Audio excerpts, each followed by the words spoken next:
So it tells me that the host has disabled participant screen sharing. Yes, kindly allow Dr. On the Maharaj. Zoom, it says host disabled participant screen sharing. Yes, Dr. Padmalatha.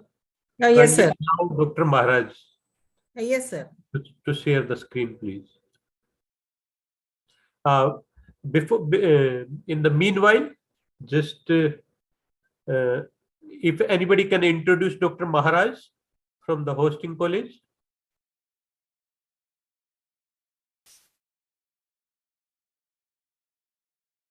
A very good morning to each and everyone participating here. I invite Dr. Raju Dahiya, sir, founder, president, APP. Dr. Sunita Dahiya, organizing chairman, general secretary, APP. Dr. Raja Abhilash, co-convener and vice president, APP Canadian International Branch. Professor Suresh V. Chennupati, Scientific Committee Chairman, APP. Annual Chem Division from Telangana, India. And the program organizers from Vijay Institute of Pharmaceutical Sciences for Women. And today's key speaker, Dr. Shyam Shastri Maharaj, a clinical pharmacist, St. Joseph's Healthcare, Hamilton, Canada. I warmly welcome all of you to this 2 days Indo-Canadian, the first ever Indo-Canadian International Conference on Global Aspects and Present Scenario of Pharmacy and Pharmaceutical Sciences. As all of us are aware, today's is a virtual meeting, and I'm very much thankful to Dr. Shyam Shastri Maharaj, sir, for accepting to share his knowledge with all our pharma students. The participant students are from B Pharmacy, M Pharmacy, and PharmD students. Those who are assembled in the college seminar hall, and around 100 students are joined through Google link, and the remaining students are made to assemble in seminar hall, and they'll be learning the things whatever you are planning to share. And I'm very much thankful to APP chairman, founder chairman, Dr. Raju Dahiya sir, for keeping his interest always and arranging such a familiar and knowledgeable persons and introducing them to our institution. And I hope this 2 days program, today's virtual and tomorrow's on-site program, both will go well, and my students will get benefit out of this, and they will start thinking in a research mode. And thank you all for making this day to happen. And my special thanks to Shyam Shastri Maharaj Garu. And I request my colleague to introduce Shyam Shastri Maharaj Garu now. Thank you.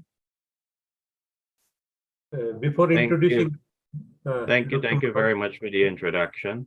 It is my pleasure to be here with all of you today. Dr. Maharaj, you are now allowed to share?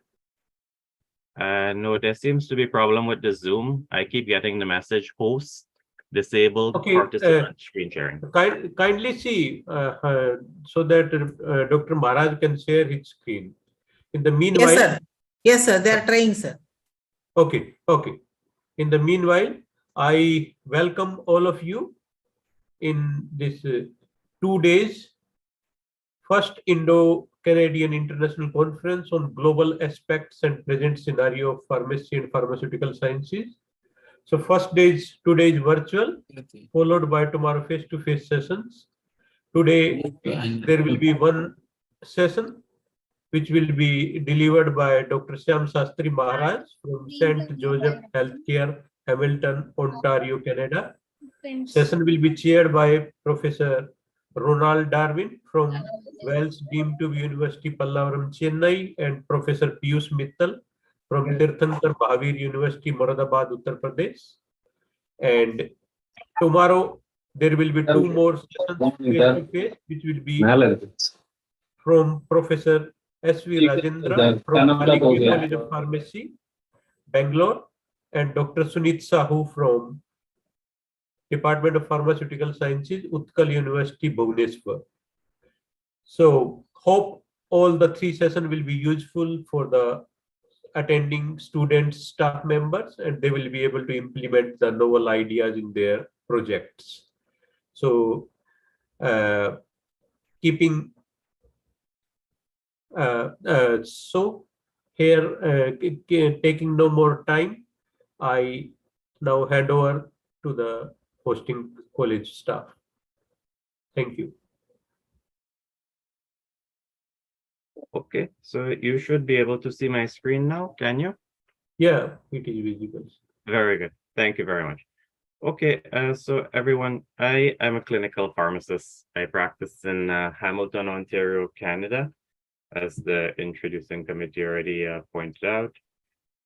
My area of pharmacy works mainly with the geriatrics, so senior population. So today I'll be talking to you about little things that I see every day in my practice, and some things that any clinical pharmacist or someone who is practicing in a clinical environment can probably use as far as the senior care goes, and preventing adverse outcomes of therapy in seniors.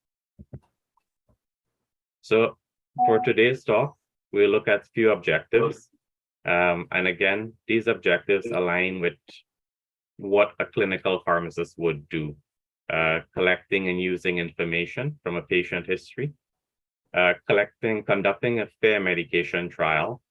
In pharmacy, we often talk about polypharmacy, and polypharmacy is usually a result of many medications being prescribed without specific outcome being defined, and without specific logic and rationale. So we conduct a fair medical trial. I'll show you some principles that you would employ in doing that. A case of John. This is a patient, a psychiatric patient that I would have seen in the past. So I'll take you through a case study of patient John, monitoring and adverse outcomes of medication, therapeutic choices and pitfalls. So some of the things that can go right, some of the things that can go wrong in therapy, and a few tools or few clinical pearls for safe prescribing of medication. So the history, the medication history, every healthcare professional, when they interact with the patient, pharmacist, physician, nurse, we all take a history. What you get out of the history and the information that you use really sets the stage for the benefits that you get for that patient. If it is you take a very good history, you have a very good foundation for creating a problem-based solution. If it is that you don't take a good history, you find yourself often coming back to this. So the history taking and the medication history, both recent medication history and remote medication history. The sources for this can often be varied. For medication history, some pharmacies they have, in North America, we have very detailed medication histories you can get through pharmacy software. In different countries, that might be a written record that the patient has. Some countries you have to communicate with the physician. Some countries it's just based on the patient memory. Sometimes you're fortunate that the patient would actually bring all of the medication there for you so that you're able to get the medication history. The remote history is often important as well too. So remote as in past, remote past, because it helps you to get a better understanding as to whether or not the use of medication has contributed to the problem that the patient is having, or if in the past medication use has also been ineffective for the problem the patient has been having. Adverse drug reactions and allergies And I put allergies there in quotation marks because the allergies that patients present with can often be intolerances. So allergies, in the sake of treatment, strictly speaking, those allergies which are causing an anaphylactic reaction. If you have a medication that is not really a true anaphylactic allergy, but one that is an intolerance, that's useful information. Because if you have an intolerance to a particular medication, you could probably very well get a good effect with another medication of the similar therapeutic class. So allergies versus intolerance is something that should be clarified in the history. Diagnostic test results that could be useful to you in terms of monitoring patient therapy, as well as whether or not the patient is sensitive to any particular scenario. So QT prolongation is something that has gotten a lot of attention within recent times in pharmacotherapeutics to look at drugs which prolong QT interval.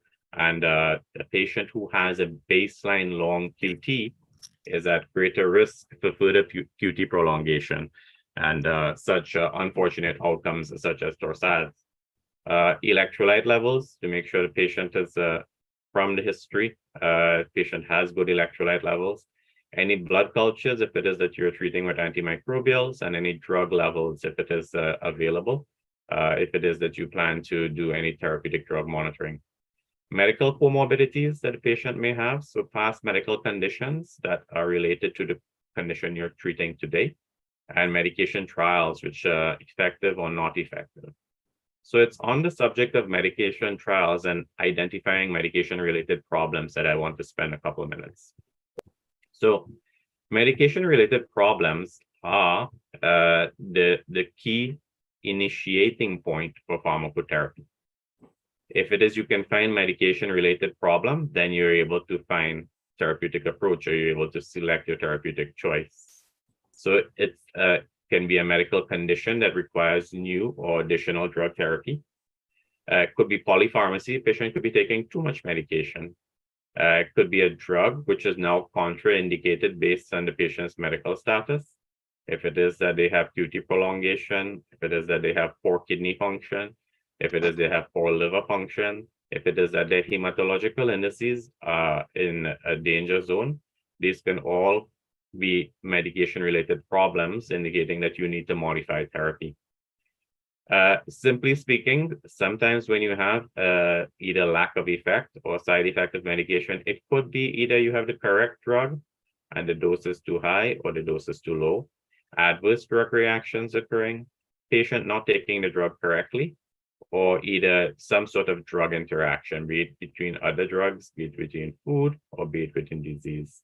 So if you're able to spend some time identifying the medication-related problem, this is step number one of the therapeutic thought process. When you have patient, you have seen a patient now who's had several medication trials or is having a medication trial. The question for the clinician is the medication trial effective? Is this a good medication for this patient? Is it not a good medication for this patient? So effective or not effective is the first question that you ask yourself. Is it effective? Is it not effective? And if it was effective, meaning then what is the problem? Is it that the patient then cannot afford the medication? Is it a cost-based issue? Or is it probably adverse effects of the medication that the patient is experiencing? And if it is that we say for sure that the medication trial was not effective, then we ask the question, was a fair trial conducted? This fair trial of medication is what I would like to explain to you, my thinking as to what a fair trial of medication is. A fair trial of medication, before we discard a particular medication class and put it aside, we ask ourselves some questions. So what is the outcome that we were trying to treat here? So is it that the medication worked correctly, or did we have the wrong outcome? So to define or to redefine the clinical outcome of the medication trial. To identify baseline drug or disease, so either levels or scales, if you have some way of measuring what it is you're trying to treat for your particular disease process, to identify the baseline and to see whether or not the drug has changed that baseline. to look at the pharmacology of the drug and to identify realistic time to effect. So some drugs may need minutes, some may need hours, some may need days, some may need weeks. So you look at the pharmacology and you see whether or not the timeline has been long enough for the medication to be effective. Has the dose been titrated? So in seniors, the common refrain that we use is to start with low doses and go slowly. Start low, go slow. But it's important to also know that while you titrate slowly, you have to titrate persistently as the patient can tolerate and to achieve the particular outcome. For some patients, that might go a little bit faster than others. To compare the progress to the baseline or to abort the trial or to continue the trial with the monitoring. To identify effects versus side effects. So to again come back to the history. So this is where we're making a circle now. So we have started with the medication-related problem. We have applied therapy. We're now assessing therapy, and we're asking ourselves, are we having a fair trial of the medication? Is the medication being effective? So you come back now to effect versus side effect, and you see whether or not this is a drug-related problem. And to determine acceptable risk. All medications, we consent the patient before giving the medication, before dispensing the medication, before administering the medication. All medications come with some sort of risk. The risk is often in the form of side effects. For some medications, that can be significant side effects. For some medications, it can be minor side effects. But at the end of the day, pharmacological effect can come with side effects. And we measure these acceptable risks, especially in the senior population. So we have elderly population now. The elderly population is a lot more frail from a physiological standpoint, from a homeostatic standpoint. They're less able to tolerate very, very significant side effects. So you look at the goals of care and you have a conversation. Well, what is it are we trying to treat here? Are we trying to maximize life, or would we like quality of life? If it is that we're looking at quality of life, then we're looking to have minimum side effects. If it is that we're looking at quantity of life, then we're looking for aggressive treatment and we're accepting side effects. So all of this fits with the concept of acceptable risk. Falls, decreased mobility, pain. So depending on the medication that you're administering, you can have medications that have falls risk or falls risk inducing drugs, an entire category of drugs that we look at. The antihypertensives, the opioids, antipsychotics, these are all medications that increase the risk of falls. Some medications can also decrease mobility. So as we talked about before, QT prolongation, so you can have some cardiovascular risk, you can have effects on a BP. Swallowing decline, swallowing is normally a function of aging. There are some medications, benzodiazepines, antipsychotics, these medications can decrease swallowing. It can reduce the functional swallow and increase risk of aspiration. Metabolic effects and worsening of frailty. So these are all things that you sort of incorporate into the counseling process for that particular patient, particular medication, to see whether or not this is acceptable risk. And if it's not acceptable risk, then you work through the different therapeutic options, or you adjust the dosing of the medication to sort of mitigate risk and minimize risk. So I'm going to tell you the case of John, a patient I saw in the past. Like I said, this was a patient from a psychiatric facility. So this was a patient that I saw at a psychiatric hospital. John is a 78-year-old male who was admitted to the emergency room from home. John has Alzheimer's disease, and it was worsened by excessive alcohol use. So he has a significant sort of complications of the brain. On CT scan, you can clearly see that there was brain atrophy and microangiopathic changes. And on the cognitive assessment score, he had a very low score on cognitive assessment.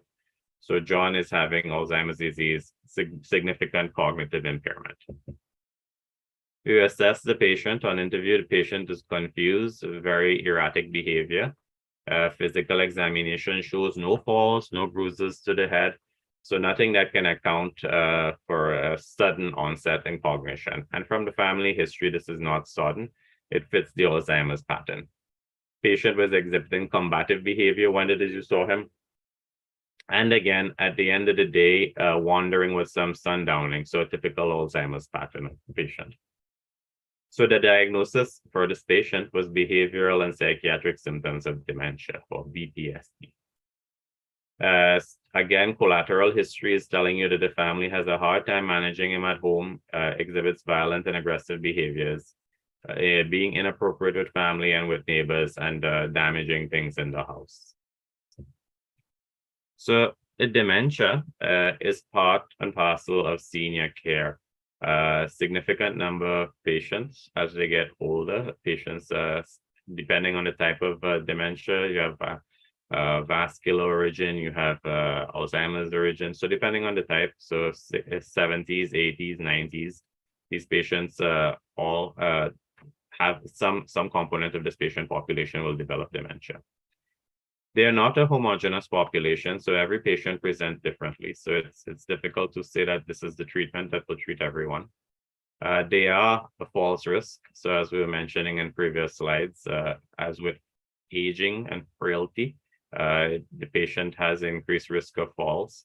Increased risk of falls, increased risk of harm. They are risk for delirium.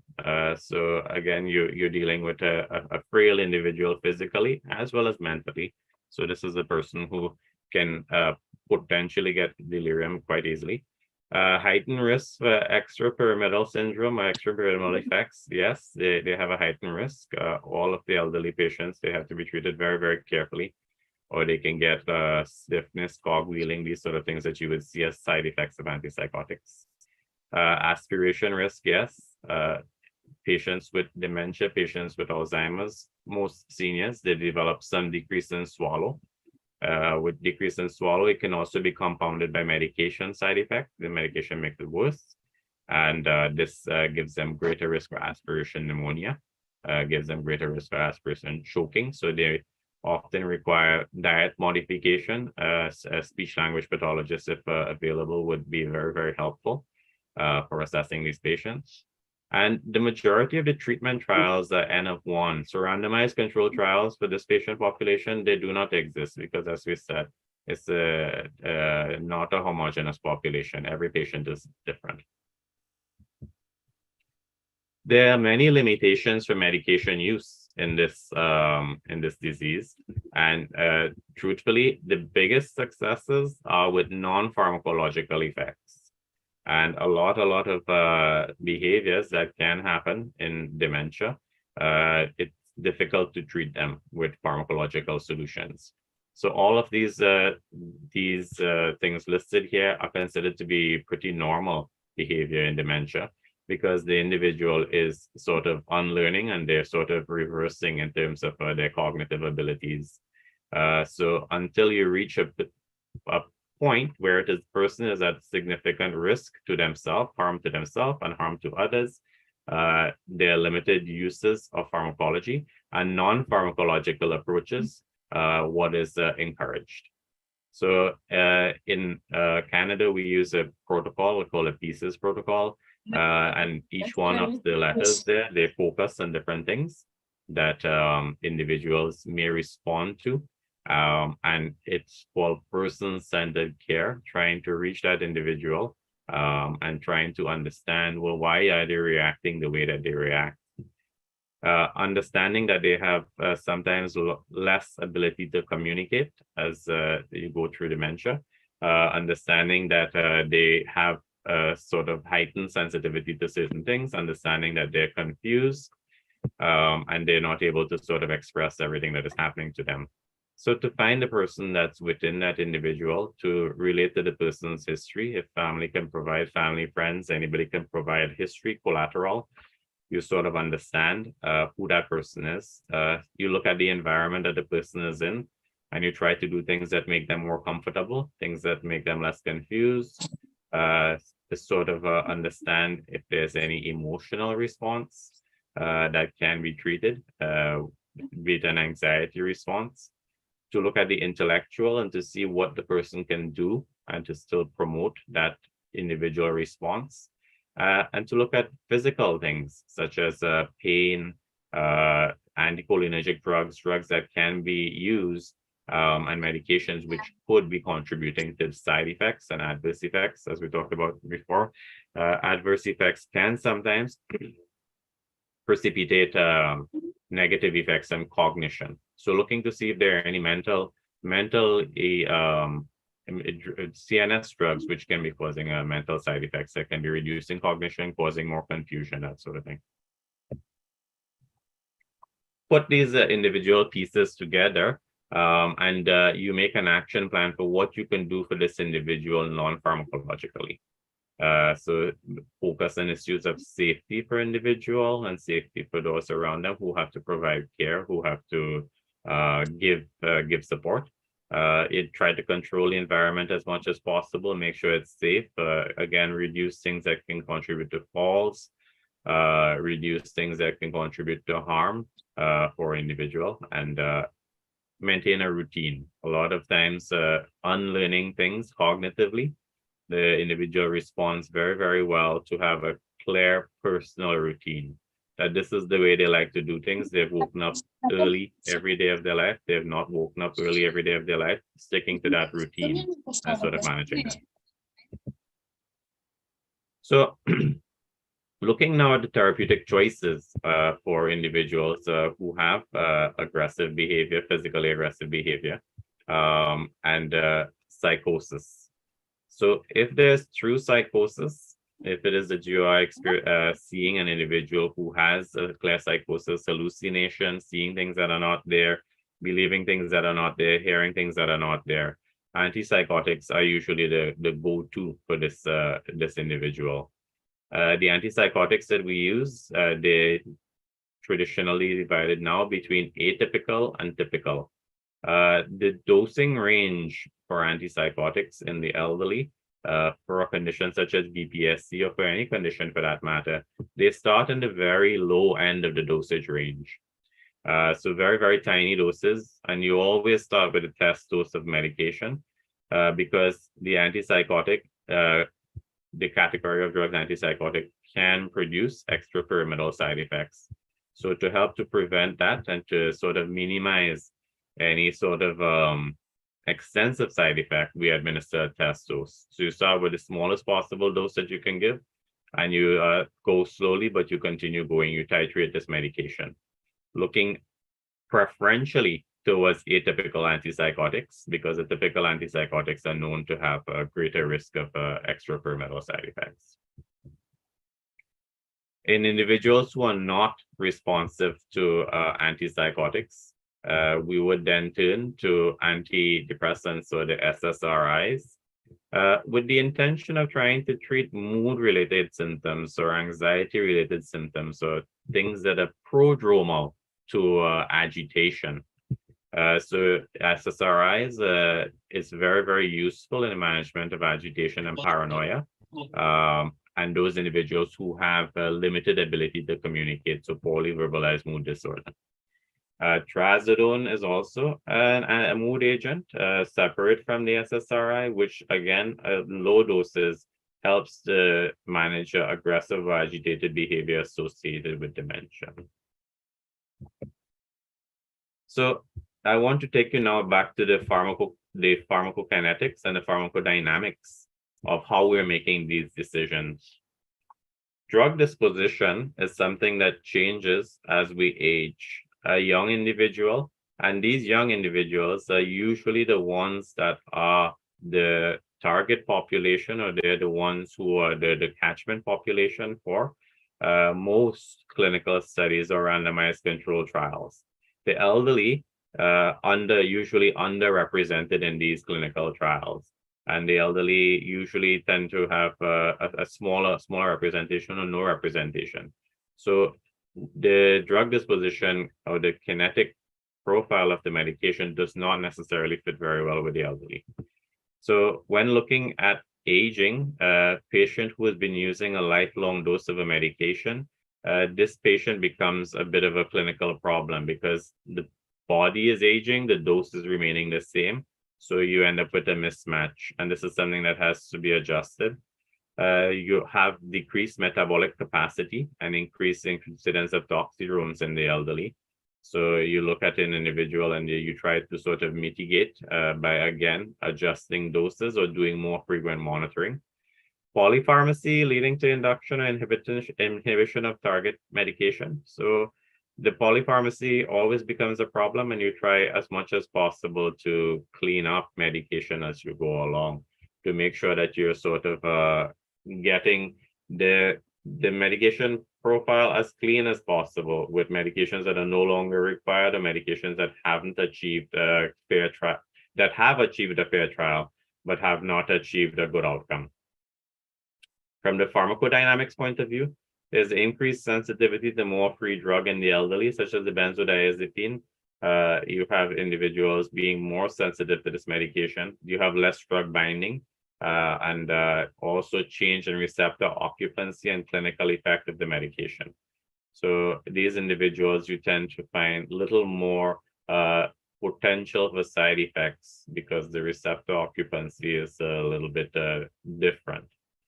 Polypharmacy, again, being a culprit here, and it can lead to drug-drug synergism or drug antagonism. So these are all concepts, basic pharmacology concepts that are very relevant here, even in the more applied clinical pharmacotherapeutics. Aging may alter potency. So like as we said before, and I show you here, just in the example of the antipsychotic, that when getting older, the amount of D2 occupancy in the young adult versus the older individuals, or individuals over 50, the therapeutic window is much lower and it's located somewhere between 50 to 60% of the dose. So this is a situation, a clear example where it is you have a greater risk of outcome of getting negative side effects just due to the fact that the potency of the medication required for an older individual is much lower than that of a younger individual. So characteristics, and this same logic that I'm going to explain to you here now can be looked at for any other therapeutic class of drug. You can find drug characteristics which lend themselves to a better therapeutic outcome for elderly patient, and you can find those which do not. So taking, for example, the antipsychotics, the medication that you're looking for that would have a good outcome for a senior patient would be one with low anticholinergic effect. The anticholinergics medication, which can lend itself to delirium very, very easily, urinary retention, affect problems of glaucoma. So these medications, you try to select a drug that has low anticholinergic activity. Low alpha adrenergic activity as well. Again, increase the risk of high alpha adrenergic drugs, you increase the risk of falls. So low alpha adrenergic activity is the better one. A good efficacy in geriatric studies. So wherever possible and from your clinical experience, the patients that you have treated before that you see have responded well to this medication. Available in different dosage forms. As we said before, the swallowing of patients in the elderly population can be altered, decreased. So if it is, you have different dosage forms. And you do a test dose, as I mentioned, because the test dose is very, very important. Some patients, they're not a homogeneous population. Some patients can have a very, very profound response to each medication. Monitoring. After you administer any therapy, you have to do monitoring for the patient. So chemistry, you're looking at electrolytes, you're looking at CBC, you keep an eye on the kidney, the liver, thyroid. If it is that you're looking at a medication that has a lot of metabolic side effects, then you do metabolic monitoring as well. So for example, as we were mentioning before, the atypical versus typical antipsychotics, the atypical antipsychotics have a lot of metabolic side effects. So you're monitoring weight, body mass index, glucose, lipids, A1C. Cardiac monitoring. All psychiatric drugs have some sort of impact on acuity. So cardiac monitoring, baseline monitoring, and then monitoring after all dosage changes, addition and subtraction of medication, and looking at the cardiovascular, the BP monitoring, orthostatic monitoring, and movement monitoring. So looking at the AIMS scale, the abnormal involuntary movement scale. So a battery of observations whereby we're looking at how patient responds to the medication to see if it is developing any set of extrapyramidal side effects or EPS. So going back to Mr. John now, so he responded very, very well to routine. So the days in which he has to have a particular care, a particular shower was put on his calendar, and he had enough cognition to be able to read a calendar. So it made it part of his schedule, and he felt a little bit independent that he can see that this is his schedule, this is still his life that he is living. We are just there providing him assistance. So we've given him that reminder. He currently doesn't want anybody to help him to provide his care. He wants to maintain his independence and his autonomy, and you let him. Again, safety, if he has to be discharged back home, then family have to be sort of coached as to what a safe approach is, how you can adapt things in the home for assistive devices and this sort of things to allow him to continue to do things safely.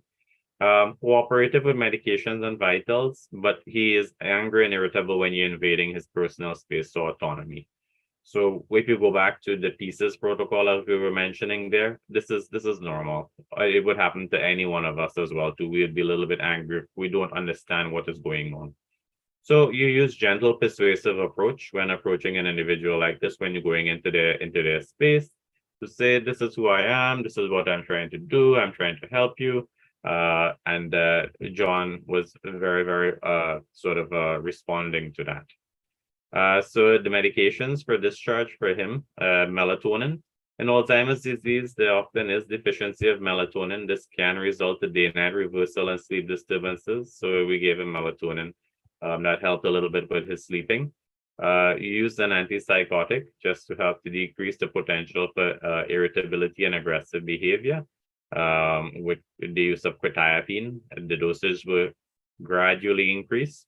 And when treating BPSD with an antipsychotic, because we realize that there's cardiovascular risk for the unlimited use of this medication, you would reassess this every 3 months or so to see whether or not a dose reduction or dose discontinuation is required for this medication.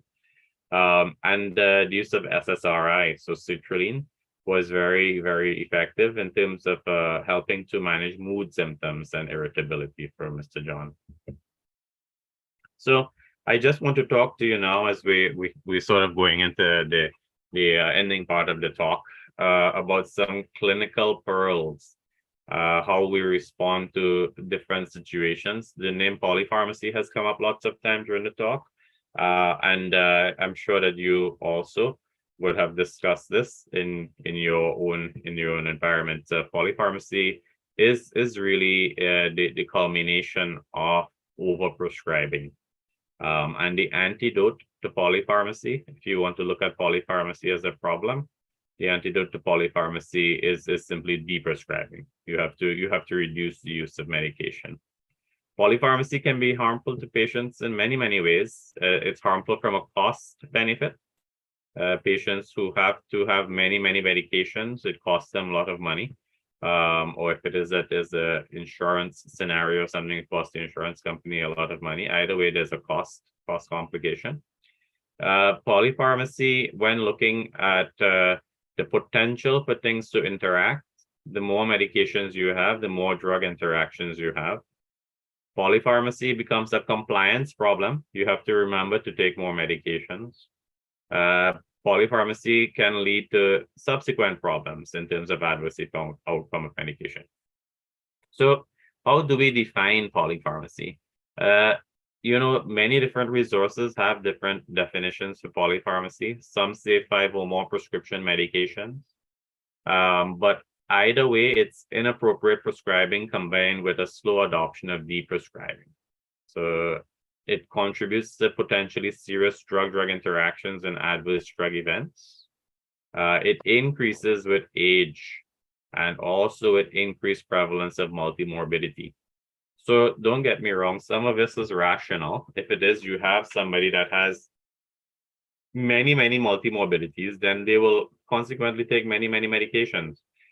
We don't leave medication related conditions untreated. What I'm saying is that we question very carefully what is the value of treating, what is the outcome, and how we sort of approach the sort of addition and subtraction of medications. Silo prescribing, a lot of specialists, particularly here in North America, I can't speak for practice in India, but a lot of specialists do what we refer to as silo prescribing. Silo prescribing meaning that you come to me for your knee problem. Well, I will give you medication that focuses on your knee problem. I do not ask too much questions about the rest of you in terms of looking at the entire individual. And that unfortunately leads to sort of a very tunnel vision approach where you can probably prescribe something for the knee or for one part of the body that can complicate problems with blood pressure medication or with something else that the patient could be taking. Prescribing cascades is also a problem in polypharmacy, whereby you have one medication being prescribed for another condition, leading to adverse effect, and then another medication to treat the adverse effect, and then another medication. So to try and get in front of the prescribing cascade and sort of treat whatever is the problem that's causing these sort of cascades to begin with. So as I said before, the antidote to polypharmacy is deprescribing. So the next clinical pearl that I'd want to talk to you about is deprescribing. So how do we deprescribe? You have to sort of go through all of the medication that the patient takes. You assess the entire patient. So it comes as if you're doing a medication history all over again. And you're asking yourself, okay, so this drug was prescribed 25 years ago, and you've been taking it for the last 25 years. What has it accomplished? Is the problem what you're treating 25 years ago still here today? Is this medication still relevant today? You look at side effects of the medication, the patient that may be reporting, to see whether or not any of these side effects possibly drug related, and to see which medications can sort of cause this and how we can simplify that scenario. To identify common adverse drug reactions from the patient drug regimen, to identify potential for drug disease, and drug supplement interaction. Clarify again goals of care with patients. So again, you see it's similar questions that we asked at the beginning, and this is how you deprescribe. Can a single drug be used to treat more than one condition or more than one symptom? Can the dosing regimen be simplified and can discuss proposed changes and their rationale with the patient? So you involve the patient in the decision-making process. I would like to stop this medication for you. This medication is probably not really useful anymore, but in order to make sure that we're not doing any harm, when I'm stopping this medication for you, we're going to monitor this, and this, and we're going to monitor it more frequently. So if the medication that we stopped was helpful, then we will go back. If it's not, then we know that we made the right choice. So you don't just stop the medication, but you stop the medication with a safety net. So as we've talked now about polypharmacy and deprescribing, another clinical pearl that I'd want to leave you with are prescribing guidelines for the elderly. So two very common prescribing guidelines that we use a lot in North America for the elderly to identify potentially inappropriate medications. The Bayes criteria is one of these guidelines. Bayes criteria is developed by the American Geriatric Society. It's mainly oriented to drugs that are used in North America, but it's not to say that it's not useful for anybody else. The principles are the same. They identify a number of drugs and drug categories that should be used with caution in the older adults or should be avoided. It isn't personal disease specific, it's general principles. So when using the Bayes criteria, for example, you need to ensure that you're looking at that particular individual to see whether or not they apply to the criteria that's discussed there. If it is that you have a patient who has very specific disease or very specific drug requirement, they may not fit this general guideline. So it's something that's not to be applied to everybody. It's something that has to be sort of applied with caution. For example, our case study, John, the Bayes criteria would say to you, avoid anticholinergic medication. But if John requires an anticholinergic medication and there's no other medication for him, then it means that you use anticholinergic medications very, very slowly, very, very small doses, and you sort of monitor more frequently. Bayes criteria is telling you that anticholinergic medication has a high risk of harm. So it means that if you have no other choice, you use it, but you use it with a lot of caution. It doesn't take into account comorbidities. So you have to take into account comorbidities. If the drug that you are giving, it's essential because of the comorbidities for this individual, then that's fine. And it doesn't replace you, the skilled medical practitioner. The other one that's more geared towards the European side is called a start-stop criteria. The main difference between start-stop criteria and Bayes, again, it shows areas in which you should exercise caution in the elderly. It focuses on medications where you should be not using anymore in the elderly. So that's why it's called stop. And that's not a typo, it is actually STOPP.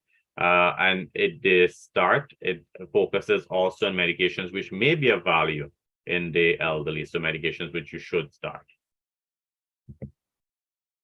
Anticholinergic burden, as we've mentioned a few times before now, it's a concern in the elderly, and drugs with high anticholinergic effect. So there are many, many different toxidromes that you can end up in, pharmacotherapeutics. The elderly are also very, very prone to toxidromes. So anticholinergic burden is one of them. There are online calculators that you can get that can estimate the anticholinergic burden for your patient. If it is you suspect the patient is having a high anticholinergic burden. There are also toxidromes that you can have with false risk-inducing drugs that we talked about before. The elderly, they're very, very prone to having a fall. Benzodiazepines, sedative hypnotics, antipsychotics, SSRIs, they all have studies done on them, an odds ratio and harms ratio of greater than 1. Showing a significant association with a false risk. So now we've talked about a few different things, and we're talking now about managing the medically complex patient. So we talked about the case study of John. We talked about simple scenarios, and we talked about situations where things can go right, where things can go wrong. Patients are not always very simple. They very rarely are. That you would see one patient with one problem, one medication, problem solved. They come with very, very lengthy history, especially when they're elderly. They come with a lifelong history of medication use. They come with a lifelong history of medical problems. And how do we approach the medically complex patient that has many multimorbidities, many medications? Simplify and deprescribe wherever you can. That's always first step with medically complex patient. Rationalize each medication, look at medication-related problems, see whether or not there's any medication which has the opportunity for deprescribing. Prescribing cascades can amplify or they can create a problem. So that's another problem that applies also to the medically complex patient. You have some cardiovascular medications that can lead to edema. You end up with so much edema, then you have to use a diuretic. This is a very, very common sort of a prescribing cascade problem. So you try to avoid it in the first place by sort of being vigilant for when it is you initiate any new medication for any side effects, and to see whether or not these side effects will probably result in a prescribing cascade. If you have early onset of side effects after prescribing medication that may lead to medication prescribing cascade, then this is a red flag. This is a problem for you. Utilize consult services wherever they're available. So anybody who you have in the healthcare team that can help you. I know every healthcare team in every country looks a little bit different. Review acceptable risks and goals of care. Optimize medications and doses. And also ask yourself the question, what is the problem with this patient? Is the problem medication related or is it not? If the problem is medication related, do I have the wrong drug or do I have the wrong dose? So final things to leave you with here now as I'm wrapping up in terms of the take-home points for safe prescribing. So as a practitioner, anybody who handles any medication-related problems, you always have to be on the lookout, be vigilant for safe prescribing. Whether you're the person prescribing the medication, whether you're the person administering the medication, whether you're the person dispensing the medication, everybody, we're all being very vigilant for safe prescribing. Is the medication needed? Is this new medication or is this medication that patient taking needed? Limit the range of drugs you use in older patients. I cannot speak for every country, but in the United States in particular, there's a lot of push for new medications, new drugs on the market, that it's always better than the older medication. This is not necessarily the case. It's simply not true. There are a lot of old medications that have very, very well-established safety profiles that work very, very well for most patients. So not every patient needs to have every new drug. So limit the range of drugs used in older patients. As we said before, they're not very robust, they're frail, they're older, and the side effects of medication tend to impact upon them more greatly. Start low, go slow in medication dosing. Keep it simple. What is your medication plan? Share the plan with the patient, share the plan with the caregiver if the patient has caregiver. Make it clear what your intention is, that I would like to use this medication for this number of days and then stop. I would like to use this medication and then I will re-prescribe. I would like to continue this medication indefinitely. Make it very, very clear what your intention is. Review regularly the patient's medication. Make only one change at a time. When reviewing the patient, either in an inpatient setting or outpatient setting, once the time is available for you to see this patient again, for you to monitor this patient more closely, the advice is to make only one change at a time. So small amount of changes, small number of changes, and sort of monitor to see what that one change did before making subsequent changes. Use teams and supports wherever available to you. As I said, the healthcare team looks a little bit different everywhere, but if you have any team, any support that can help to give you a little more perspective, a little more width in terms of monitoring the patient, you utilize all of these individuals. So that is what I have to say to you for today. I will stop there and thank you very much for your time.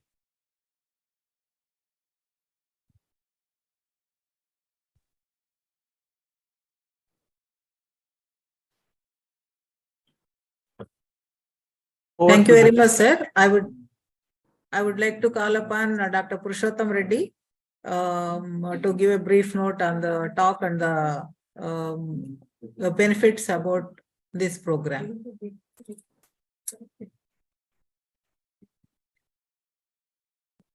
Dr. Purushottam, please.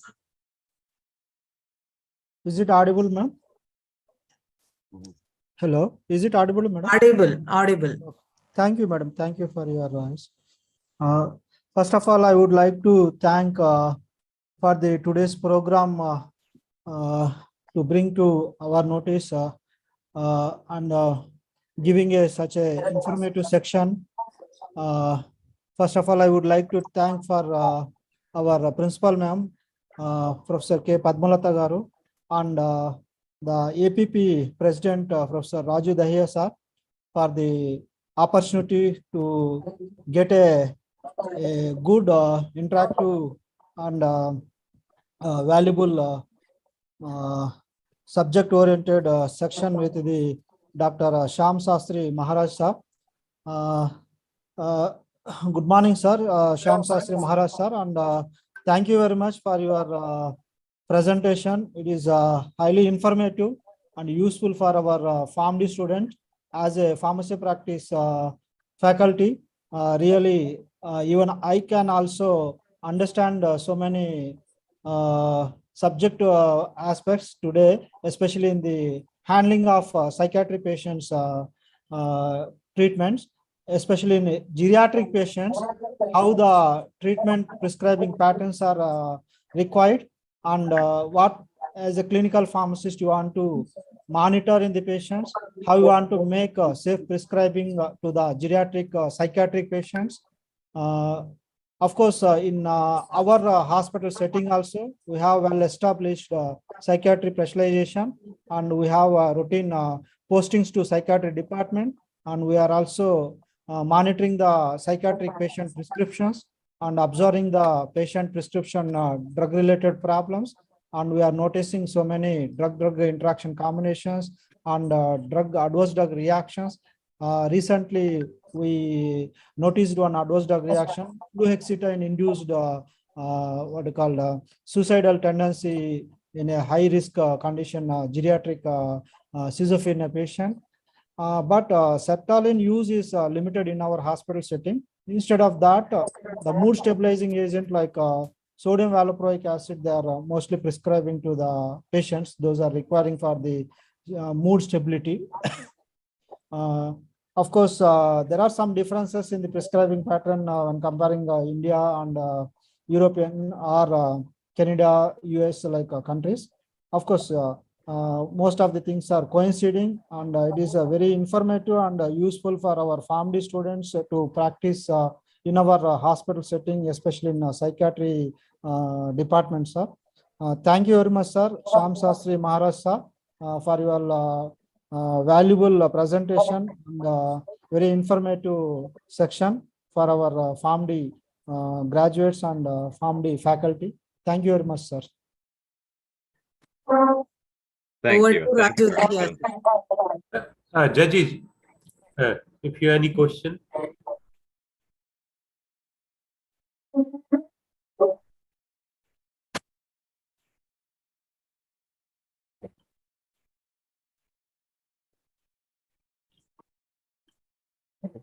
Chairperson of the session, Professor Ronald Darwin and Professor Mittal, if you want to carry out the discussion in form of questions to the speaker. Good morning. Good morning, sir. Good morning. Good morning, President, sir, and Shyam Maharaj, sir. It was a wonderful session because even I am very much interested and closely associated with the neurodegenerative disorders. I could observe few important things that is missing in the textbook, like a patient who's having Alzheimer will also be having different mood swings and mood changes, all these things. That clinically what you said was highly interesting. We do animal research, but listening to the words, what you said from your practical experience, it was something like you took us virtually to a hospital area where something the patients are there as well. Especially, I'm so interested with respect to the story you narrated with the patient, John's story. We took the session very lively, and it was such a useful session, not only to the students as well as to the researchers, especially in the case of pharmacy practice department. Those are doing clinical things. A wonderful session. Thank you so much, sir, for doing this in the platform of APP. I thank our President, Dahia sir, also for giving me this opportunity. Thank you. Thank you very much. Professor Mittal.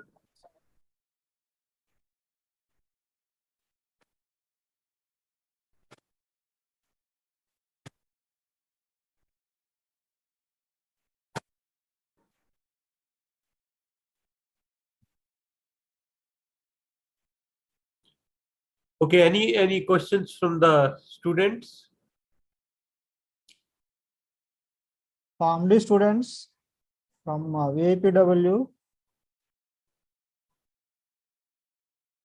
5th year family students, 4th family students, of course, even 3rd family students. 3rd family students recently completed geriatric prescribing guidelines pharmacotherapy of geriatric prescribing guidelines study in the second year pharmacotherapy 1. Yes, it is again one more opportunity to recall your previous subject and clarify any doubts regarding geriatric prescribing pattern. PharmD students. Reshma ma'am. Hello. Reshma ma'am, are you audible? Okay, Dr. Reddy, you can send by email if any questions is there. Okay, sir. So, as it is night time, late night time in Canada, so I will not like to take more time. Okay, Just I want to mention to Dr. Maharaj, our panel went through your CV, and we will invite you again in our annual convention for a lecture delivery. And we have actually extended your CV for a pharmacist award. So that will be delivered during our annual convention. Okay.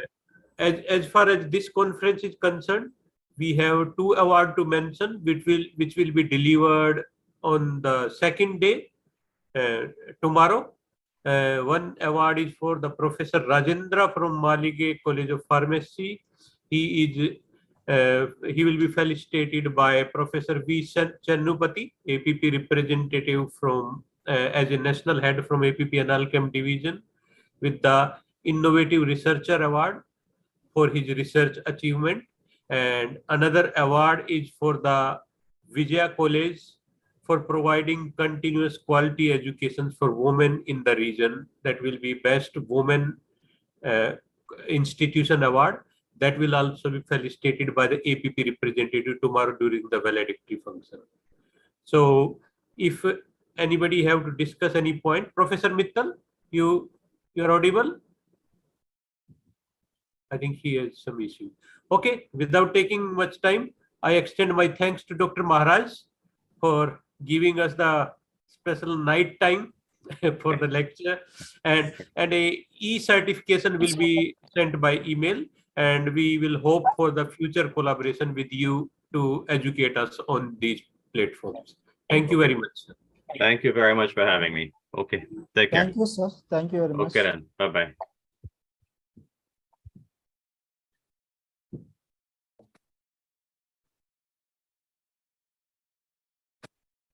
Now, as per our schedule, so now it is a time for presentations. Sir, Rajiv Dahiya, sir, we have categorized participants, those who are interested to present their verbal presentations, orations, into 3 categories. One is pharmaceutics and regulatory affairs category. Another one is pharmacology, pharmacognosy, and pharmaceutical analysis, as presentations are very less in these 3 departments. So altogether as one category we have made. And another one is purely a pharmacy practice. So we have received more than 30 abstracts and a pharmacy practice, and around 30 presentations, abstracts and pharmaceutics and regulatory affairs. And there are 17 abstracts. 17 abstracts in pharmacology, pharmacognosy, and pharmaceutical analysis altogether. And there are 3 faculty members. They are presenting their interested topics in the department. One is in the department of pharmacy practice, one is from the department of pharmacognosy, and another one is department of pharmaceutical chemistry. So these 3 staff members also are added to the 3 departments, what I have specified. And these programs will be virtually handled, and pharmaceutics department presentations will be evaluated by Dr. S. Venkateshwar Rao and Dr. of Vijaya Institute of Pharmaceutical Sciences for Women, and Dr. Bharati from KVSR Siddhartha Pharmacy College, Vijayawada. And pharmacology and cognosy stream will be evaluated by Dr. M. Vani, Professor, Vijay Institute of Pharmaceutical Sciences for Women, and by Dr. Anjana Mele, Professor from Nirmala College of Pharmacy, Mangalagiri. And now coming to the Pharmacy Practice Division, those abstracts will be evaluated by Professor Purushottam Reddy of our institution, Vijay Institute of Pharmaceutical Sciences for Women, and Professor Durga Prasad from Sri Padmavati School of Pharmacy, Tirupati. So these three virtual programs will be taking place now. Among the competitions will be among the students. Okay, so there will be poster and oral both? There is no poster presentation, sir. Okay. All the students Only have sent virtual abstract oral. for virtual. Yes, sir. Virtual oral. presentations. Okay. Yes. Okay. So Oral presentations. okay. So tomorrow, all the other speakers and Professor Channupati will join to Yes, sir. the session. Okay. Yes, sir. So thank you very much for your support. Yes, sir. Yes, sir. Thank you, sir. Okay. Thank Okay. you, sir. Thank you. Okay. Thank you, Dr. Reddy. Thank you, sir. Thank you, sir. Now I would like to inform our all students, as per the specifications given, all of you can join in the specified areas department wise, wherever the instructions are giving you the information, and present your topics, and all the best to all of you. Yes, thank you, madam. Madam, 1 minute, ma'am. Yes, sure. Okay, 10 minutes break తీసుకొని we will start the presentation section. Okay, fine. Okay. So now it is 11:05 and 11:15 you can start the sessions. And meanwhile, I Sir. request the host evaluators to communicate with the yes, evaluators from outside and ma'am. make them ready.